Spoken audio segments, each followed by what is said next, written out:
Welcome to our YouTube channel Jyoti Shikshalaya. तो question practice series हमने शुरू कर रखी है स्टेट की हमारे। तो आई होप आपको पसंद आ रहे होंगे सारे क्वेश्चन, और बहुत ही इंपॉर्टेंट क्वेश्चन है ये सभी। तो इनमें से भी ज़रूर मतलब ये है कि सारे प्रीवियस ईयर पेपर मैं आपको यहाँ पे करवा रही हूँ सभी के, तो अच्छे से मतलब कर लेना ये सारे क्वेश्चन। इन्हीं से मिलते जुलते ही आपको क्वेश्चन मिलेंगे, क्योंकि एस्टेट एक क्वालिफाइंग मार्क्स है, ज़्यादा हाई लेवल का ये नहीं आता है, ठीक है ना। तो 11th-12th का ही सबसे ज़्यादा यहाँ पे रहेगा, 90% हमारा 11th-12th रहेगा। बाकी जो 10% बच गया उसमें ग्रेजुएशन हो जाएगी, मास्टर डिग्री के बस नॉर्मल से जो बेसिक रिजल्ट्स हैं, थ्योरीज हैं, उनसे रिलेटेड क्वेश्चन आएंगे, ठीक है।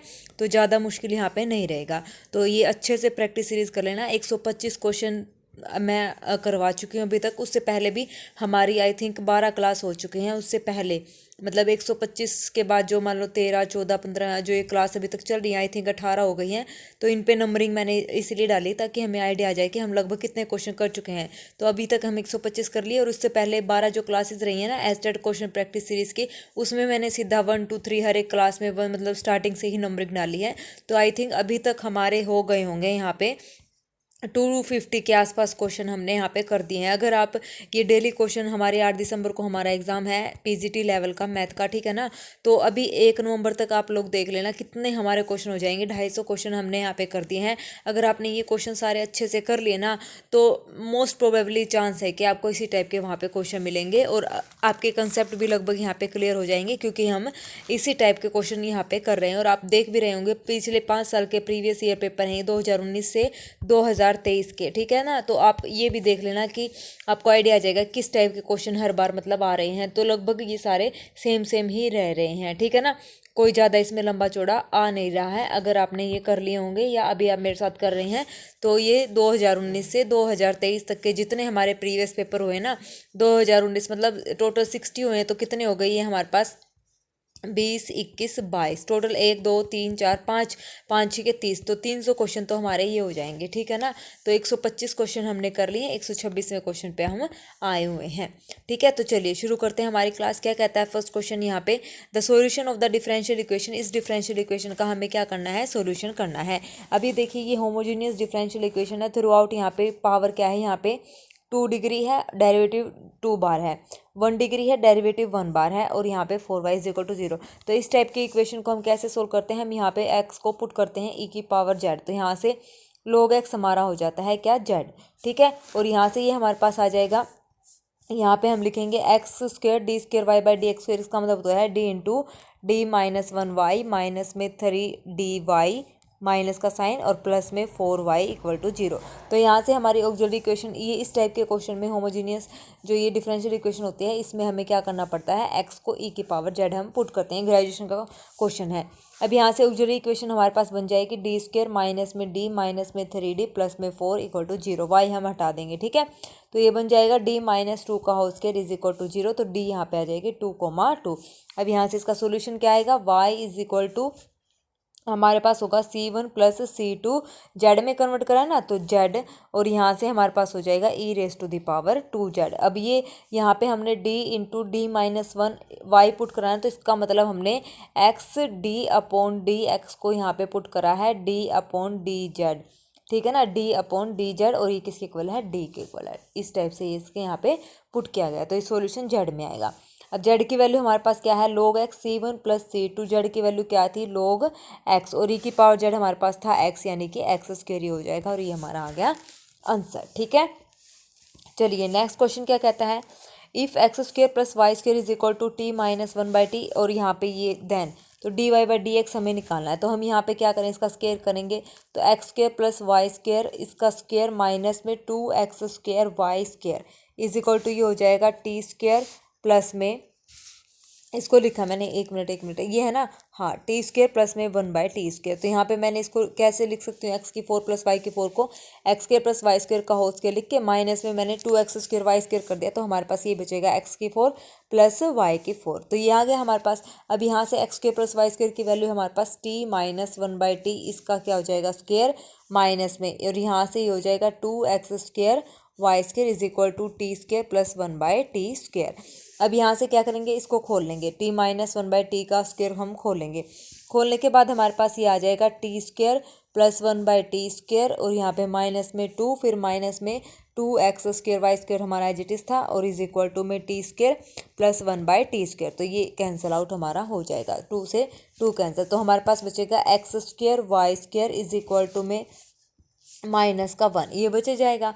अब हमें क्या निकालना है, dy/dx। तो y को एक साइड रखो तो ये हो जाएगा y² is equal to -1/x²। तो 2y dy/dx is equal to, इसका करेंगे तो -2/x³ आ जाएगा और एक माइनस ऑलरेडी हमारा है यहाँ पे। तो 2 से 2 कैंसिल, माइनस से माइनस कैंसिल। तो यहाँ से dy/dx की वैल्यू हमारे पास आ जाएगी 1/x³ ये हमारा आंसर आ जाएगा। ठीक है, इजी कैलकुलेशन थी, इजी क्वेश्चन था। Next, the particular integral of this. इसका हमें क्या निकालना है, पर्टिकुलर इंटीग्रल निकालना है। ऑक्सिलरी इक्वेशन अगर जब सिंपल सॉल्यूशन पूछता तो d² - 2d = 0 करके d की वैल्यू हमारे पास आती d - 2 = 0, तो d की वैल्यू आती 0 और 2। तो यहाँ से हमारे पास हो जाता y इज इक्वल टू क्या होता है c1 प्लस में, क्योंकि e की पावर 0 तो 1 ही होता है, और c2 e की पावर 2x। तो ये हमारा क्या हो जाता है, जनरल सॉल्यूशन। अब हमें पूछा है पर्टिकुलर इंटीग्रल, तो यहाँ से 1/d² यानी कि d - 2 मैंने यहाँ पे कर दिया और ये हो जाएगा e की पावर x sin x। इसको एज इट इज रखेंगे। इस टाइप के क्वेश्चन में अगर एक्सपोनेंशियल के साथ ट्रिग्नोमेट्री आ जाती है तो यहाँ पे e की पावर ax है ना, तो इसको हम चेंज करते हैं 1/d को चेंज करेंगे d + a में। ठीक है, तो यहाँ पे चेंज करेंगे, ये हो जाएगा d + 1 और यहाँ पे d + 1 - 2। तो e की पावर x का हमने यहाँ पे काम कर दिया ख़त्म। अब रह गया हमारा इसको सोल्व करके sin x का काम करना। तो अब यहाँ से देखिए इसको मैं कैसे कर सकती हूँ, ये हमारे पास इसकी वैल्यू क्या आएगी, d + 1 तो एज इट इज़ है, और ये हो जाएगा यहाँ से d - 1 और ये हो जाएगा d + 1, तो ये हो जाएगा d² - 1। तो ये हो जाएगा e की पावर x अपॉन में d² - 1 और ये हो जाएगा sin x। अब इस टाइप से अगर ट्रिग्नोमेट्री है तो हम पुट करते हैं d² = -a²। तो यहाँ पे d² a यहाँ पे कितना है, 1 है, तो ये हो जाएगा -1 e की पावर x और ये हो जाएगा sin x। तो ये हो जाएगा -1/2 e की पावर x sin x। इसका पर्टिकुलर सॉल्यूशन हमारा ये आ जाएगा। ठीक है, हो गया समझ में? नहीं, अगर कोई क्वेश्चन ना समझ आए ना तो कमेंट सेक्शन में कमेंट कर देना, उसको हम नेक्स्ट वीडियो में दोबारा डिस्कस कर लेंगे। ठीक है, चलिए। The work done by the force P and Q to displace the article from point A to point B whose position vector are this and this. देखिए ऐसा क्वेश्चन एक पिछले पेपर में भी हमसे पूछा गया था। वर्क डन, तो हमने वहाँ पे फॉर्मूला लगाया था work done is equal to force into में AB। ठीक है, अब वर्क डन हमें निकालना है। फोर्स, दो फोर्स लगाई हैं P और Q, तो यहाँ से हो जाएगी, दो फोर्स इकट्ठी लगी हैं। मान लो एक यहाँ पे कोई ऑब्जेक्ट रखा है, बी यहाँ पे कोई ऑब्जेक्ट रखा है, particle from A to B। ठीक है, और हमने यहाँ पीछे से फोर्स लगाई है दो, तो P और Q दो फोर्स लगी है, तो उनका क्या होता है, सम होता है। और A को B तक पहुँचने के लिए क्या करना है, ये फोर्स हमने यहाँ पे लगाई, तो P + Q डॉट प्रोडक्ट हो जाएगी किसकी, AB की। AB का मतलब ये B है हमारे पास, ये A है, तो position vector of B minus position vector of A, और इन दोनों का सम और डॉट प्रोडक्ट हम कर देंगे। तो सोल्व करने के बाद जो हमारा आंसर आएगा वो आएगा 29 यूनिट। वर्क डन बाय, जो वर्क डन हमारा यूज़ हुआ है, ठीक है, 29 यूनिट्स। ठीक है, देखो ये पिछली बार सिंपल पूछा था, इस बार इन्होंने ऐसे पूछ लिया। तो देखो रिपीट हो रहे हैं क्वेश्चन, और ये नहीं है कि मतलब हर साल नया आ रहा है, हर साल उसी में से ही पेपर बन रहा है, ये भी नहीं कि नए क्वेश्चन नहीं आ रहे हैं। ठीक है ना, तो इसलिए साथ के साथ अपना करते रहें practice. At any point r theta on the curve r is equal to a e⁻ theta cot alpha the radius of curvature is equal to. और एक दो क्वेश्चन हमारे इस टाइप से होते हैं कि शायद हमारे दिमाग से जो है फॉर्मूला स्किप हो जाए, हमें टाइम पे याद ना आए, तो उस पर हम ज़्यादा टाइम वेस्ट नहीं करेंगे।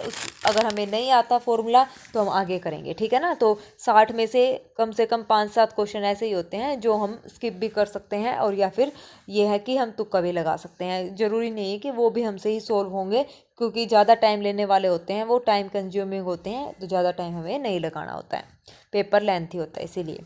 ठीक है, तो रेडियस ऑफ कर्वेचर का मैं फॉर्मूला बता देती हूँ। रो इज इक्वल टू हमारा होता है r² प्लस में dr/d थीटा का होल स्क्वायर, उसकी पावर हमारे पास है 3/2 डिवाइडेड बाय हमारे पास है r² प्लस में 2dr/d थीटा का स्क्वायर माइनस में r² d² r/d थीटा का स्क्वायर। ये हमारा क्या होता है, फॉर्मूला होता है। ठीक है, तो ये फॉर्मूला आपने याद रखना है रेडियस ऑफ कर्वेचर का, कि रेडियस ऑफ कर्वेचर हम कैसे फाइंड आउट करते हैं। क्या है, r square plus d r upon d theta का होल स्क्वेयर, इसकी पावर है 3/2, फिर divided by r square plus 2 times r d r upon d theta का स्क्वेयर, सिर्फ इसका है डेरिवेटिव का स्क्वेयर, माइनस में फिर आर स्क्वेयर और d square r upon d theta का स्क्वेयर। ठीक है, अब यहाँ पे हमारे पास सारी वैल्यू है, आर की वैल्यू है और D r upon d theta हमें निकालना है। निकालोगे ना D r upon d theta हम, तो चलिए आगे करें शुरू।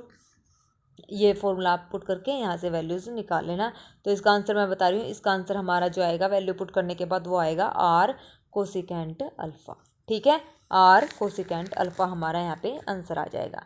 ठीक है ना, D r upon d theta निकालोगे ना, थीटा के विद रिस्पेक्ट टू करना है इसका, तो डी आर अपॉन जो डी थीटा आएगा वो आएगा हमारे पास a e raise to power theta cot alpha, तो एज इट इज़। और यहाँ से आ जाएगा हमारे पास ई की पावर थीटा कोट अल्फा ना, तो यहाँ से ई की पावर थीटा कोट अल्फा, तो यहाँ पे हमारा हो जाएगा कोट अल्फा, थीटा का कोट अल्फा, क्योंकि एक्स कोट अल्फा होता है ना, तो एक्स का हमारे पास 1 हो जाता है cot alpha as it is, वैसे ही थीटा का 1 हो गया, कोट अल्फा हमारा एज इट इज़। तो यहाँ से हम इसको पुट कर सकते हैं, किसकी वैल्यू है, आर कोट अल्फा, तो ये वैल्यू हम यूज़ करेंगे। ठीक है, कर लोगे अब, तो आंसर मैंने बता दिया, आर कोसिकेंट अल्फा इसका आंसर आएगा। ठीक है, ये ट्राई करके देख लेना, हो जाएगा, ईजी क्वेश्चन है। चलिए नेक्स्ट क्वेश्चन हमारे पास क्या कहता है, the inverse of the matrix will not exist. इस मैट्रिक्स का इन्वर्स एग्जिस्ट नहीं करता है। अगर किसी भी मैट्रिक्स का इन्वर्स एग्जिस्ट करता है तो उसका जो डेटरमेंट होता है वो होता है नॉन जीरो। ठीक है, अगर इसका इन्वर्स एग्जिस्ट नहीं कर रहा है तो इसका मतलब इसका डेटरमेंट क्या है, जीरो है। तो ए की वैल्यू बतानी है, इसके डेटरमेंट इक्वल टू जीरो रख के ए की वैल्यू निकाल लेना। ठीक है, ईजी क्वेश्चन है, हो जाएगा ये भी, कि सिर्फ डेटरमेंट ही निकालना है और कुछ नहीं करना। नेक्स्ट, साइन इंटू में sine inverse 1/5 plus cos inverse x है, ये एक्स इज इक्वल टू में 1, तो साइन को मैं इधर लेके आऊँगी तो ये हो जाएगा साइन इनवर्स 1/5 प्लस में cos inverse x is equal to, ये हो जाएगा साइन इनवर्स 1, और ये किसके इक्वल होता है, π/2।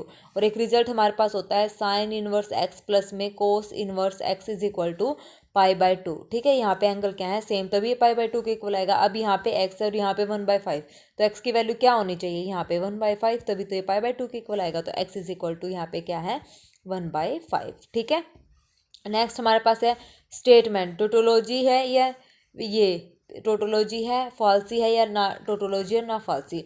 फॉल्सी का मतलब तो है ये फॉल्स आएगी, टोटोलॉजी का मतलब है ये ट्रू होगी। ठीक है, और ये यू वी को हम ऐसे और की तरह ट्रीट होता है, ये और इसका मतलब होता है और या यूनियन। ठीक है ना, तो यूनियन और ये सिंबल अलग अलग है, वैसे मीनिंग इनका सेम ही होता है। इसका मतलब होता है इंटरसेक्शन, या हम इसको बोलते हैं एंड। ठीक है, तो ये हमारा है यहाँ पे। अब ये इफ़ एंड ओनली इफ को इम्प्लाइज करता है, और आपको पता है पी यूनियन, ये पी यूनियन, मैं इसको यूनियन बोलूँगी और उसको इंटरसेक्शन बोलते हैं, सिर्फ ये याद करने का अपना अपना तरीका है। ठीक है, इसको ध्यान रखने का। अब यहाँ से देखिए पी यूनियन क्यों, पी ट्रू और फॉल्स, पी ट्रू और फॉल्स। ठीक है, अब पी ट्रू हो और क्यू ट्रू हो तो यहाँ पे टोटल रिजल्ट आएगा ट्रू। अगर ये दोनों फॉल्स हैं तो रिजल्ट आएगा ट्रू, तब भी क्या आएगा, ट्रू।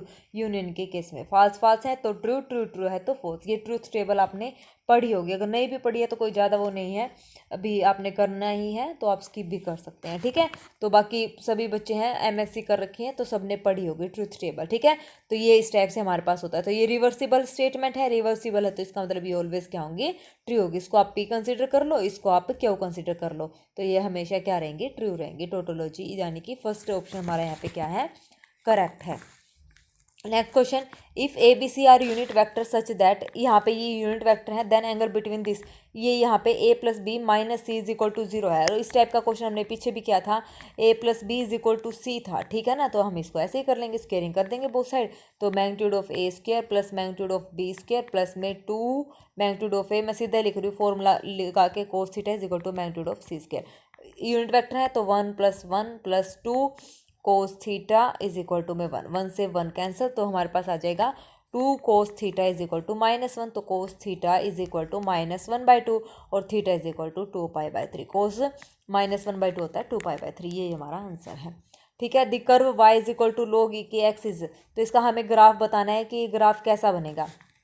कनकेव डाउनवर्ड बनेगा, इसमें ऑप्शन थे down, concave downward, concave, upward, ये बनेगा। कैसा बनेगा? तो सबसे पहले आप ये देखिए, जो यहाँ पे लोग एक्सपोनेंशियल फंक्शन, जो ये लोगरिथम डिफाइन कर रखा है, तो जो ये एक्स है, तो ये क्या होता है? हमेशा ग्रेटर देन जीरो, यानी कि जो रेंज रहती है वो रहती है 0 to इन्फिनिटी। तो इसका जो ग्राफ बनेगा वो हमें पता चल गया, वो हमारा बनेगा इस टाइप, यहाँ 0 से इन्फिनिटी तक का। ठीक है, अब हमारे पास जो एक्सपोनेंशियल फंक्शन होता है a⁻x, वो दो तरीक़ों से डिफाइन होता है। अगर a, यहाँ पे जो x है, यहाँ पे a की value 0 less than a less than 1 है, या तो a और मतलब 1 से हमारे पास छोटी है और 0 से बड़ी, क्योंकि 0 से पीछे तो जाएगा नहीं, नेगेटिव में चली जाएगी, या a 1 से बड़ी। ठीक है, इस तरीके से डिफाइन होता है। और ई की यहाँ पे बेस है ई की पॉइंट क्या है? 2.72, ई की वैल्यू 2.72 और विच इज़ ग्रेटर देन 1। तो ये केस हम यहाँ पे डिस्कस कर रहे हैं। ग्रेटर देन 1 है तो इसका ऊपर की तरफ हमारा ग्राफ बनेगा। ठीक है, ऊपर की तरफ हमारा ग्राफ बनेगा, कुछ इस टाइप से हम यहाँ पे जाएंगे, और नीचे की तरफ तो ये वैल्यू सारी क्या हो जाएंगी? नेगेटिव हो जाएगी।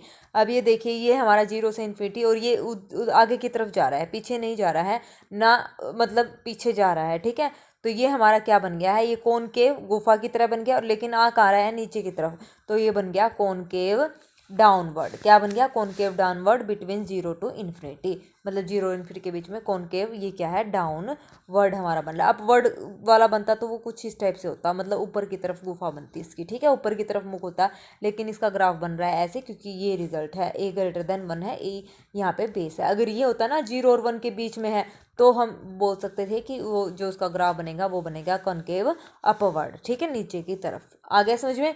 तो जो इसका ग्राफ है वो हमारा इस टाइप से बनेगा, ये बनेगा हमारा कॉनकेव गुफा बन रही है, और नीचे की तरफ तो डाउन वर्ड, और कौन सा इंटरवल है? 0 से इन्फिनिटी। ठीक है, आ गया समझ में? चलिए next question.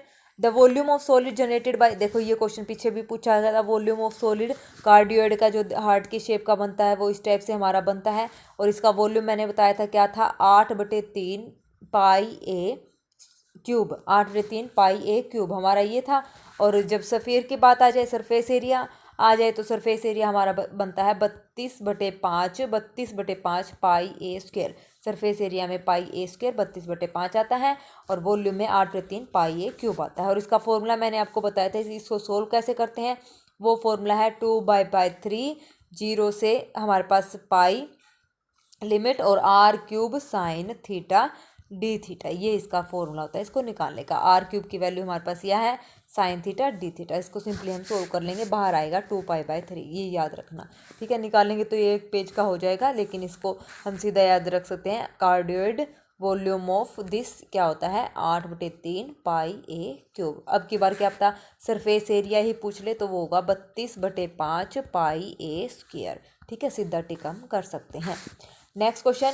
If 10 coins are tossed together then the probability of getting at least 7 head is equal to, देखो एट लीस्ट एट मोस्ट ऐसा कुछ आ जाए ना, तो आप सोच रहे ना प्रोबेबिलिटी हमारी इस टाइप से x is greater than equal to 7, ये हमें निकालना है। एटलीस्ट 7 हेड, तो 10 coins टोस्ट किए, तो यानी कि इसको हमने निकालना है 7 plus p of x is equal to 8 plus p of x is equal to 9 plus p of x is equal to 10। ठीक है, तो ये एटलीस्ट का मतलब ये हो गया।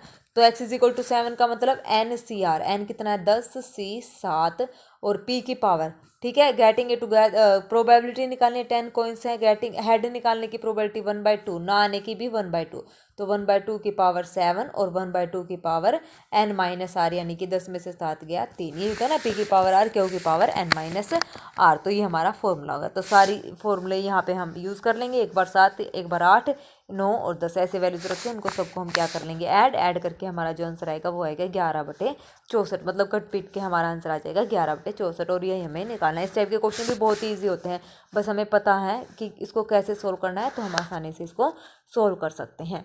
Next, which of the following function satisfy the condition of Rolle's theorem, Rolle's theorem की कंडीशन को सेटिस्फाई कौन करता है फंक्शन। तो देखिए रोज थ्योरम हमारे पास होती क्या है, 3 कंडीशन वो सेटिस्फाई करता है। कंटिन्यूस होना चाहिए सबसे पहले क्लोज इंटरवल ए बी पर, दूसरा क्या कहता है डिफरेंशिएबल होना चाहिए ओपन इंटरवल ए बी पे, और तीसरी और मोस्ट इंपॉर्टेंट कंडीशन है कि उसकी लिमिटिंग वैल्यू क्या होनी चाहिए, सेम होनी चाहिए, स्टार्टिंग वाली और एंड वाली। F of a is equal to f of b, अगर ऐसा है तो हमारे पास एक सी एग्जिस्ट करेगा ओपन इंटरवल ए बी में से, such that derivative at this point is क्या होगा हमारा जीरो हो जाएगा। ठीक है, अब हम क्या करेंगे, इकोन रोज थ्योरम सेटिस्फाई करवाने के लिए हम तीसरी कंडीशन चेक करेंगे। अगर तीसरी कंडीशन किसी दो ऑप्शन ने फुलफिल कर दी तो हम फिर दूसरी करेंगे, उसकी डिफरेंशिएबिलिटी चेक करेंगे, अगर फिर तीसरी करेंगे कंटिन्यूटी चेक। ठीक है, ज़्यादातर एक ही मतलब चारों में से एक ऑप्शन हमें मिल जाएगा जो इसको सेटिस्फाई नहीं करता होगा। ठीक है, वही हमारा क्या हो जाएगा, आंसर। ठीक है ना, तो चलिए शुरू करते हैं। कंडीशन अब ये बताना है कि सेटिस्फाई कौन कर रहा है, तो इसका मतलब एफ ऑफ ए बराबर है एफ ऑफ बी किसका आ रहा है। अगर किसी का आ रहा है तो वही हमारा आंसर हो जाएगा, नहीं आया तो वो आंसर हमारा नहीं होगा। तो स्टार्टिंग में देखिए थर्ड कंडीशन में यहाँ पे इसको बता रही हूँ, जीरो है, F of zero by zero form ये हो जाएगी जीरो, वन माइनस का वन अपॉन जीरो, और इधर आ जाएगा क्या, वन पुट करेंगे तो जीरो अपॉन में वन, तो ये नॉट इक्वल है, ये इन्फिनिटी है और ये क्या है, जीरो, तो ये इक्वल नहीं है, तो इसका मतलब फर्स्ट ऑप्शन हमारा गलत है। दूसरे में पुट करेंगे जीरो तो ये जीरो हो जाएगा, F of zero one put करेंगे तो भी क्या हो जाएगा, जीरो, तो ये बराबर, इसको होल्ड पे रखो, ये हमारा रोल्स थ्योरम को सेटिस्फाई कर रहा है। तीसरा, tangent x by x, tangent x क्या हो जाएगा, यहाँ पे tangent zero by zero form हो जाएगी, फिर इसको एल हॉस्पिटल सोल्व करेंगे तो ये हो जाएगा एफ ऑफ जीरो। उसके बाद है एफ ऑफ पाई, तो ये हो जाएगा टेंजेंट पाई अपॉन पाई। ठीक है, टेंजेंट पाई अपॉन पाई, तो ये जीरो बाई पाई यानी कि जीरो हो जाएगा। लेकिन जीरो बाई जीरो इंडेटरमिनेट फॉर्म होती है, कभी ये सोचो कि जीरो बाई जीरो को मैं जीरो के बराबर लिख दूँ, नहीं, ये गलत हो जाएगी, तो ये आपस में इक्वल नहीं होते हैं, तो थर्ड ऑप्शन भी गलत है। तो एक ही ऑप्शन ने कंडीशन सेटिस्फाई करी तो आगे चेक करने की जरूरत ही नहीं है, तो सेकेंड ऑप्शन हमारा यहाँ पे क्या हो जाएगा, करेक्ट हो जाएगा। Next question, every square matrix, ये सीधा बेसिक रिजल्ट हमसे पूछा हुआ है। Every square matrix can be expressed as the sum of symmetric and skew symmetric matrix. ठीक है, इसने पूछा था कि every square matrix can be expressed as the dash, फिर ऑप्शन थे, तो हम बोलेंगे sum of symmetric and skew symmetric matrix में हम उसको रिप्रेजेंट कर सकते हैं। Next, if the area bounded by the curve this and line this is 9/2 then m is equal to, तो एरिया हमें बताना है, इस कर्व से और इस लाइन से बाउंड हो रहा है, तो हम सीधा करेंगे एरिया, रिक्वायर्ड एरिया मतलब क्या करेंगे, upper limit minus lower limit, तो पहले यहाँ से लिमिट निकालो, x minus x square is equal to m x, तो ये हो जाएगा एक्स स्क्वायर उधर लेके जाएंगे प्लस में एम एक्स और माइनस में x is equal to zero, तो यहाँ से हमने क्या किया, x कॉमन ले लिया, तो x प्लस में m माइनस में 1 इक्वल टू जीरो, तो यहाँ से x की वैल्यू, एक तो हमारे पास लिमिट आ गई जीरो और एक हमारे पास आ गई 1 माइनस है, तो ये दो लिमिट हमारे पास आ गई, तो जीरो से 1 minus m, upper area upper minus lower, ऐसे ही करते हैं ना, तो x minus x square minus में एम एक्स, ये हमारा हो गया अपर माइनस लोअर, हमने कर दिया, is equal two plus minus 9/2। Area हमेशा क्या होता है, प्लस माइनस 9/2 है, पॉजिटिव हम लेते, तो यहाँ से हमारी m की दो वैल्यूज आएंगी, प्लस माइनस एक बार प्लस 9/2 रखना है, एक बार माइनस, इसका इंटीग्रेशन हम कर देंगे, सिंपल सोल्व। ठीक है, तो m की वैल्यू जो हमारे पास आएंगी, ये आपने कैलकुलेशन करनी है, तो इसकी m की वैल्यू हमारे पास आएगी -2 और 4, ये हमारे दो आंसर, एक बार 9/2 रखेंगे, एक बार -9/2 रखेंगे, तो दो वैल्यू हमारी यहाँ से निकल जाएंगी। ठीक है, कर लोगे सीधा integration x minus x square minus में एम एक्स। ठीक है, तो इसमें ज़्यादा डायग्राम बनाने की जरूरत नहीं थी, ये सीधा हम कर सकते थे। The angle between the planes, angle निकालना है, दो प्लेन के बीच का एंगल क्या होता है, A1 cos theta is equal to क्या होता है, A1 A2 plus B1 B2 plus C1 C2 divide by A1 square plus A2 square plus A3 square into में फिर B1 square plus B2 square plus C2 square. ठीक है, ये होता ना, तो यहाँ से ये A1 है, ये A2 है, तो ये हो जाएगा 2 × 1 माइनस में 1 × 1 प्लस में 2 × 1 डिवाइड बाय फिर इनके कोफिशिएंट का स्क्वायर, 2 दूनी 4 प्लस 1, ये भी 1 प्लस 1 प्लस 4, तो ये हो जाएगा 2 और 2 4 में से गया 3 बटे में 4 5 और 1 6 और ये भी 6, तो √6 तो इसका मतलब ये हो जाएगा 6, तो 3 दूनी 6 1/2 यानी कि π/3 हमारा आंसर आ जाएगा, थीटा की वैल्यू आ जाएगी π/3। ठीक है, एंगल निकालना था इनका, ये जो राइट साइड में इनका कुछ नहीं करना, कभी सोचो कि मैडम ये भी तो थे, ठीक है ना, इनका कुछ नहीं, सीधा हमें फॉर्मूला पता होना चाहिए, वो हमने यहाँ पे लगा दिया है, आंसर हमारा आ गया π/3। Next, z is equal to tangent inverse y/x, तो हमें निकालना है dz, तो dz निकालना है, तो सबसे पहले हम क्या करेंगे, टेंजेंट इनवर्स इधर है ना, तो इसको मैं इधर लेके जाऊंगी, तो ये बन जाएगा मेरा tangent z is equal to y/x। अब इसको कर दो dz अपॉन में dx, और ये हो जाएगा x as it is, dy minus में y एज इट इज़, और ये हो जाएगा dx अपॉन में, और ये हो जाएगा x स्क्वायर। अब मैंने यहाँ पे क्या किया है, ये हो जाएगा ना, अब मैं यहाँ पे dx इधर लेके जाऊंगी, एक मिनट, अगर मैंने ये dy/dx ऐसे ही करना था, मैंने सीधा कर दिया, ये हो गया dz/dx, तो ये हो जाएगा x as it is y का dy/dx, क्योंकि विद रिस्पेक्ट टू x करा, माइनस में फिर यहाँ से हमारे पास क्या बचेगा, y as it is x का हमारे पास हो जाएगा 1 डिवाइड बाई, ये ऐसे है। अब dx को उधर लेके जाओ तो ये हो जाएगा x dy माइनस में y dx अपॉन में x स्क्वायर, और dz हमें निकालना था, dz हमारा आ गया। ठीक है, अगर ऑप्शन में हमारे पास ये गिवन है ना तो हम ऐसे भी कर सकते हैं। और टेंजेंट जेड, हम तो बहुत ज़्यादा शाने हो गए ना, कैसे, टेंजेंट जेड है तो डी जेड हमने कर दिया, D Z upon d x. तो टेंजेंट जेड का कहाँ गया भाई, टेंजेंट जेड का हमारे पास हो गया secant square z is equal to, ये हमारे पास आया था x d y by d x minus में वाई अपॉन एक्स स्क्वायर। अब सीकेंट स्क्वायर जेड को इधर नीचे लेके आओ, ऐसे नहीं जल्दबाजी करनी है। तो ये हो जाएगा d z is equal to x d y minus में वाई डी एक्स अपॉन में x square secant square z. अब हमें क्या करना है, सीकेंट स्क्वायर जेड को लिखना है 1 प्लस में टेंजेंट स्क्वायर जेड, और यहाँ से टेंजेंट स्क्वायर जेड की वैल्यू हमारे पास क्या आ जाएगी, y square by x square. अब यहाँ से इसको सिंपली सोल्व कर लेंगे वैल्यूज पुट करके, तो हमारा क्या आंसर आ जाएगा, हमारा आ जाएगा x d y minus y d x, और नीचे आ जाएगा x square plus y square. ठीक है, सिंपली सोल्व हो जाएगा। डी जेड की वैल्यू हमें बतानी थी, बाकी ऑप्शन हमें मिलेंगे तो वहाँ से हम देख के कर सकते हैं। ठीक है, तो ज़्यादा जल्दबाजी हम नहीं करेंगे। Next, the singular solution of the differential equation is given by, singular solution p हमारे पास होता है d y by d x. क्या होता है, d y by d x होता है। तो क्यों ना हम इसका डेरिवेटिव कर दें, d y by d x, क्योंकि ये वैल्यू पी के इक्वल होती है, इज इक्वल टू हो जाएगा p as it is x का 1 प्लस में x as it is p का विद रिस्पेक्ट टू एक्स, तो d p upon d x plus में d p upon d x minus में 3p square d p upon d x, और ये हमारे पास होता है p के इक्वल, तो ये कैंसिल आउट हमारा हो जाएगा। तो हमारा बचेगा एक्स डी पी अपॉन, अब मैंने यहाँ से D p upon d x common ले लिया, तो ये हो जाएगा एक्स प्लस में 1 माइनस 3p स्क्वायर और d p upon d x is equal to 0।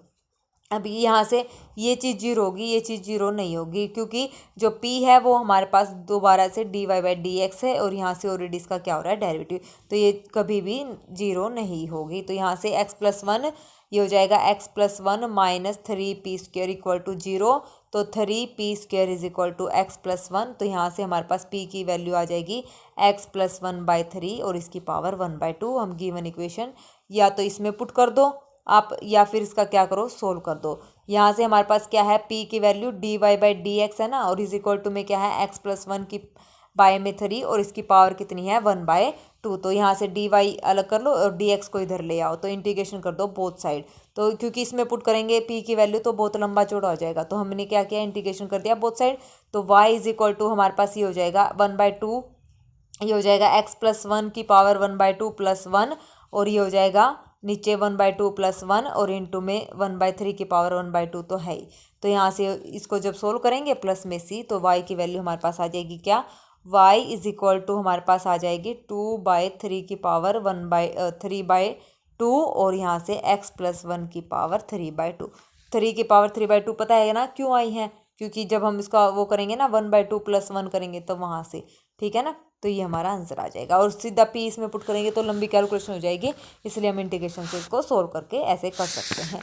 ठीक है, क्वेश्चन को जितना हो सके उतना ज़्यादा सिंप्लीफाई करके, इजी मतलब सिंप्लीफाई तो करना ही है, लेकिन इजी से इजी कैलकुलेशन हो ऐसा हमने क्वेश्चन वहाँ पे सोल्व करना होता है। ठीक है, ज़्यादा टाइम हम ना लें।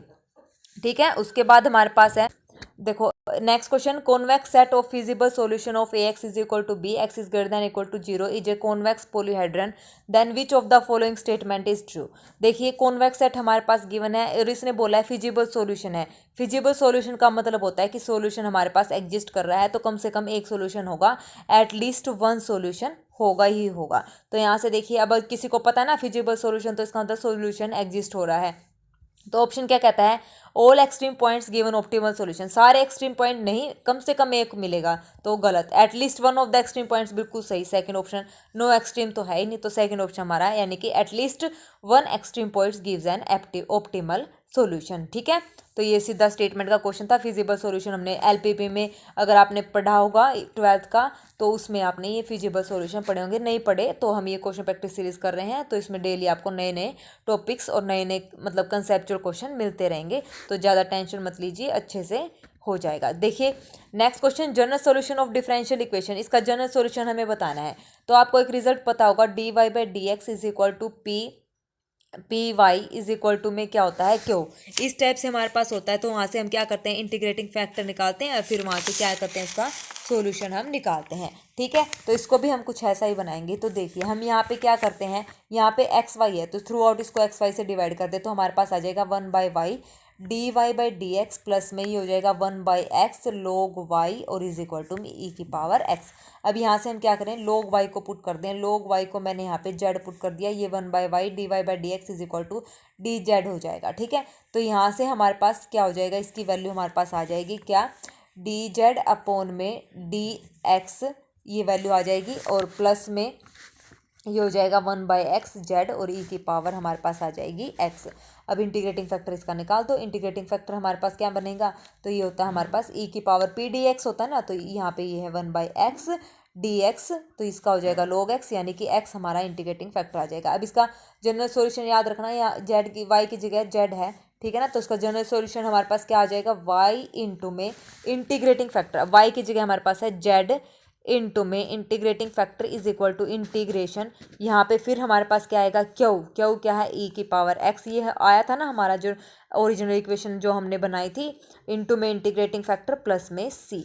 तो z x is equal to, इसको जब सोल्व करेंगे इंटीग्रेशन लगाएं, मतलब इंटीग्रेशन जब इसका सोल्व करेंगे तो हो जाएगा फर्स्ट फंक्शन से सेकंड फंक्शन से ई की पावर एक्स प्लस में सी। अब यहाँ पे जेड की वैल्यू रख दो, जेड की वैल्यू हमने क्या माना था, जेड log वाई, तो ये हो जाएगा x log y is equal to में, वहाँ से मैंने ई की पावर एक्स कॉमन ले लिया, एक्स माइनस 1 प्लस में सी, और ये हमारा इसका क्या आ गया, आंसर आ गया। तो इसका जनरल सॉल्यूशन हमारा होगा डिफरेंशियल इक्वेशन का ये। ठीक है, चलिए आज के लिए फिर बस इतना ही रखते हैं। कल आप लोगों के लिए होमवर्क रहेगा, आइसोसेल ट्रायंगल हमारे पास गिवन है, वर्टेक्स एंगल उसका 2 थीटा गिवन है, और inscribed in a circle, circle के अंदर बना हुआ है, रेडियस ए है, the area of the triangle will be maximum कब होगा, when theta is equal to, theta क्या होगा, तो आप लोग ये बताना है। ठीक है, तो ये आप लोगों के लिए होमवर्क रहेगा, अच्छे से इसकी तैयारी करते रहना है, और इस क्वेश्चन का जो आंसर है आप मेरे को कमेंट बॉक्स में कमेंट करके बताएंगे। ठीक है, अदरवाइज फिर हम इसको नेक्स्ट वीडियो में मतलब इसको सोल्व कर लेंगे। ठीक है, तो 145 क्वेश्चन हमने आज कर लिए हैं, 126 से लेके 126 से लेके 145 क्वेश्चन हमारे आज के हो चुके हैं, तो अच्छे से प्रैक्टिस कीजिएगा। ठीक है, ओके, आज के लिए बस इतना ही। Thank you very much, have a nice day.